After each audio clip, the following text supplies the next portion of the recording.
این مجلس پس از بررسی‌های دقیق و گسترده و استفاده از ظرفیت اصل 108 قانون اساسی مطابق وظیفه شرعی و اعتقاد به حضور در محضر خداوند متعال در اجلاسی فوق‌العاده امروز آیت الله سید مجتبی حسینی خامنه‌ای را بر اساس رأی قاطع نمایندگان محترم مجلس خبرگان رهبری به عنوان سومین رهبر نظام مقدس جمهوری اسلامی ایران تعریف و معرفی می‌نماید.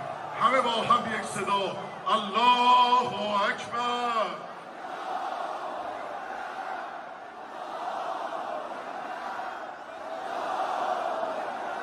الله اکبر.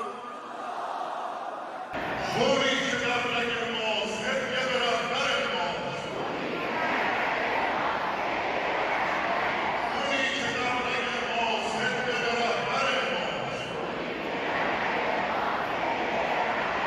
ای خبرگان